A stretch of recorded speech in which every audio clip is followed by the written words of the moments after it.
Hey, what up YouTube? It's your boy Naruto 180 giving y'all the scoop on Castlevania Lords of Shadow. This is a review. It came out for the PS3 and Xbox 360. So let's go ahead and get into it. The story. Pretty much the story goes like this. You play as Gabriel Belmont. You're part of the Brotherhood, and your mission for the Brotherhood is you have to find all three of the Lords of Shadow and take them out, because they believe that they have caused a great disturbance on Earth that pretty much disconnected the people from God and His good graces, and on Earth it's just pretty much hell right now. I mean, it's being overrun by werewolves and vampires and zombies and whatnot, and it's Gabriel's mission to go defeat them and to collect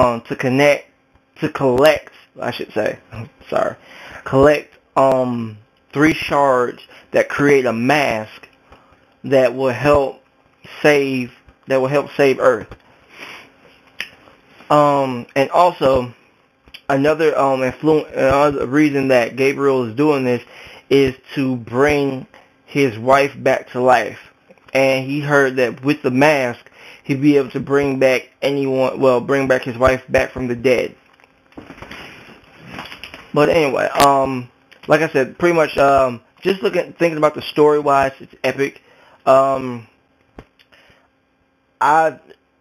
This story for me is just about on par of the BioShock series for me, because this story just pretty much engulfs you into the environment and makes you actually care about Gabriel Belmont and his situation and what he has to do.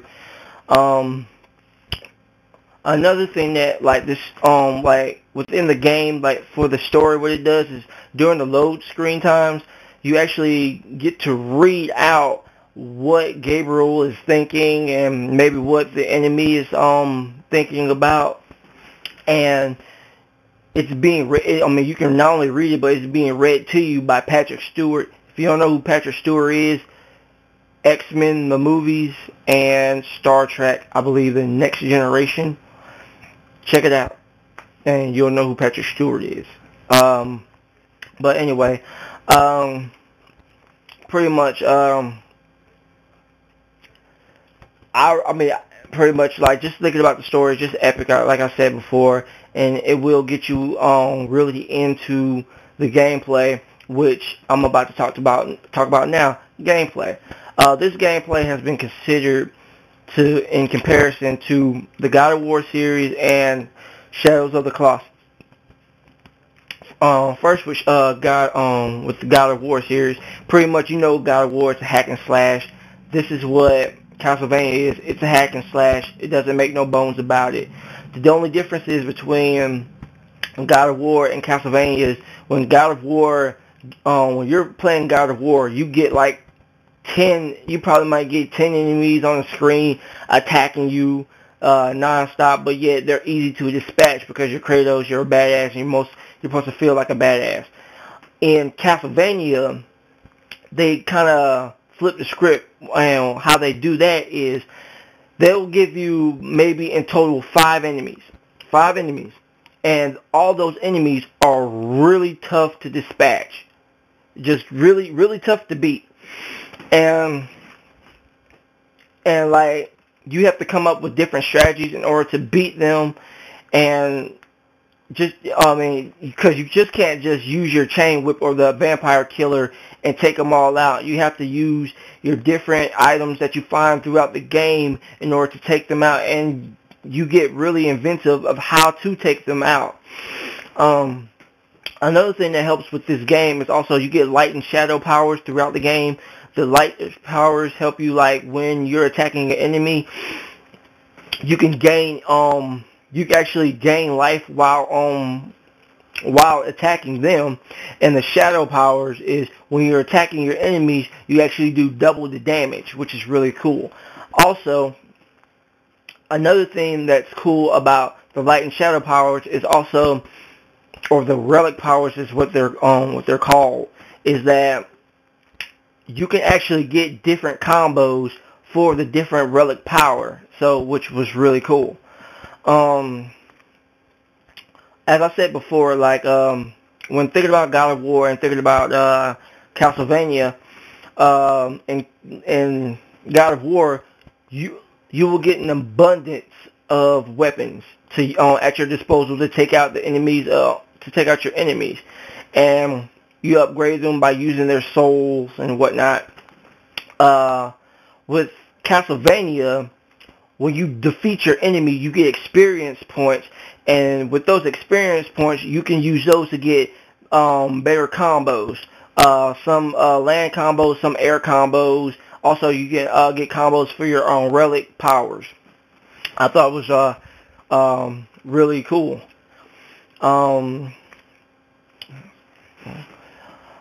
Another thing is juice. Okay, thinking about the Shadow of the Colossus part, the reason why people say it's like a Shadow of Colossus, or they put it in comparisons to, is because there's some of the bosses or mini bosses that you fight that are just larger than life. I mean, 120 feet stories tall, and you gotta take them out, and you just feel small fighting something just big. Another thing, environment. The environments in this game, they're breathtaking. They're just unbelievable. You will actually, I mean, there are some set pieces in this game, they're going to take your breath away. Like at one point for me, there was a castle, at the middle of the game, you finally get to a castle. I mean, hence the name Castlevania, they gotta have a castle in it. You finally get to a castle, and it's snowing, got snow all over it, and the castle is just huge, looks gorgeous, and it just will take your breath away. The environment will take your breath away. And the environment mixed with the music, it's great. It's just great. Also, just saying that the environments are gorgeous, you know that the graphics, they are gorgeous. They are completely gorgeous. And they're just really gorgeous. Stepping back into gameplay, one of the downs of the gameplay is the camera. For one, there's a fixed camera for the game. A lot's been said about the camera because the fact that it can get in the way at times, like when you're running through corridors or through areas, like it forces you to change how you control Gabriel. Like your camera could be you could have your camera be behind you, and all of a sudden it does like a side angle, and it kind of forces you. It kind of messes you up, like when you're doing your platforming aspects about this game. It can kind of mess you up of how to judge or jump or whatnot.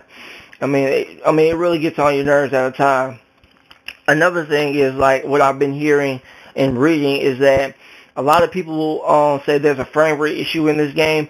I didn't have an issue, but people are saying that it's throughout the combat, like when you're fighting, all of a sudden you get this slowdown effect, and they're saying that's frame rate. That's not frame rate. That was implemented into this game to make you feel more like a badass. That's what I think. What else about this game? Another thing could be hit or miss for some people is the puzzles. There are tons of puzzles in this game. Some are, pretty easy to figure out, while others can be brutally hard at times. And the ones that are brutally hard, they can make you literally just ask the game for the solution so you can figure out what it is. And sometimes even with the solution, you're like, I need to pull out a fact to find out how to do this. But I had to do that a couple of times. I'm not going to kid you, but I would say, to be honest, out of all the puzzles, I think there were maybe 15 puzzles. I only used the solution for about 4 of them. So, I mean, that was pretty good on my part. Because the puzzles do force you to think. I'm not joking with you. I'm not going to lie to you. These puzzles, they'll piss you off, but they force you to think at the same time. And when you get the puzzle, you feel that sense of accomplishment. Pretty much, like I said, just going back quickly to the characters in this game. The characters that you do meet in this game, they really do have personality, they do have personality. Some of which you like, some of them you hate, but that's to be expected. But you will start to care about Gabriel Belmont and his situation, and you will want to find out more and more, and you want to see where his journey will take him. But yeah, I pretty much told you all the bad about this game. There's a lot of good, but I mean those 3 bad things there are glaring, but you will get by them. Another thing, this game is long. This game is ridiculously long. It says you got about 12 chapters, but within those 12 chapters, you got little sub-chapters to go through, and they are long. They are incredibly long, and when you finish the game, there are tons of unlockables within the game, but you will not get them in your first playthrough. You will have to go back when you have all your powers and play certain chapters, or certain chapters and then sub-chapters in order to get the items that you couldn't get before, which is pretty cool and adds to the replayability to the game. Another thing is they got concept art in the game that you can purchase and look at for the baddies that you have to face and things like that. It was really cool. But yeah, I would have to say that Castlevania Lords of Shadow is a great game. I recommend it to anybody. If you're a Castlevania fan, if you're not a Castlevania fan, to anybody. Also, I forgot to say this, that Castlevania is a reboot, not a remake. It's a reimagining of the story and the gameplay. That's what a reboot is. There's been a lot of talk that people are saying, this is a great game, but it's not Castlevania. This is not the Castlevania I want. Get over it, people. It's a reboot. Come on. I mean, give this game a chance. I mean, I've heard a lot of reviewers saying, well, if this wasn't Castlevania, it would have got a higher score, quote unquote IGN. Come on, guys. But still, I mean, it says Castlevania. It's a reboot. Like, give it the benefit of the doubt for doing new things. But yeah, I would say Castlevania Lords of Shadow is a great game. It's a definite pickup. I would recommend this to anybody. Anybody. I mean, I think it puts the Castlevania games that were in 3D into the right direction, because let's face it, the 3D versions that was previous to that, they were decent, and at least with Castlevania Lords of Shadows, that they're going into the right direction to like try to be on par of the 2D Castlevania games of Castlevania games. Because, I mean, this Castlevania has a long, illustrious history, 25 years or so on. But yeah, this concludes the video. Please comment, rate, and subscribe. Until next time, peace.